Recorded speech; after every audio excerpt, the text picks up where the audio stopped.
नाशिकमध्ये खळबळ. आश्रमशाळेतील अल्पवयीन विद्यार्थिनीने दिला बाळाला जन्म. सुरक्षेवरती पुन्हा प्रश्नचिन्ह. पॉक्सो अंतर्गत गुन्हा दाखल झाला आहे. तर पाहूया ही माहिती सविस्तरमध्ये. तर या घटनेमध्ये आश्रमशाळेमधील विद्यार्थिनीच्या सुरक्षतेचा मुद्दा पुन्हा एकदा ऐरणीवर आला असून संपूर्ण प्रकरणाची सखोल आणि निष्पक्ष चौकशी करण्याची मागणी जोर धरू लागली आहे. तर नाशिकमध्ये आश्रमशाळेतील एका अल्पवयीन विद्यार्थिनीने बाळाला जन्म दिल्याची धक्कादायक घटना समोर आलेली आहे. कळवण तालुक्यातील मोहनदरी आदिवासी निवासी आश्रमशाळेतील हा प्रकार घडला आहे. या घटनेमुळे आश्रमशाळेमधील विद्यार्थिनीच्या सुरक्षतेचा मुद्दा पुन्हा एकदा ऐरणीवर आला असून संपूर्ण प्रकारांची सखोल आणि निष्पक्ष चौकशी करण्याची मागणी जोर धरू लागली आहे.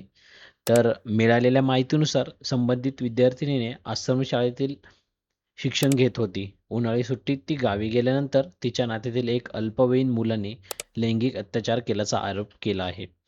या घटनेनंतर ती गर्भवती राहिली आणि तिने बाळाला जन्म दिला.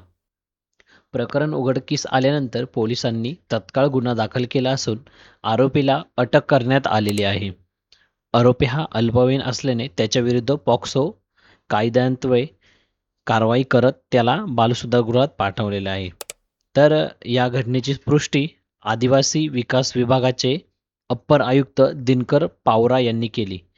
संबंधित मुलगी आश्रमशाळेत शिक्षण घेत होती. उन्हाळी सुट्टीत ती गावी गेली असताना ही घटना घडली. पोलिसांत गुन्हा दाखल करण्यात आला असून आरोपीवर पॉक्सो कायद्यान्वये कारवाई करण्यात आली आहे. विभागातील स्तरावरती या प्रकरणात चौकशी सुरू आहे, असे त्यांनी सांगितले. आश्रमशाळेमध्ये विद्यार्थिनीची नियमित आरोग्य तपासणी होत असल्याचा दावा प्रशासनाकडून केला जातो.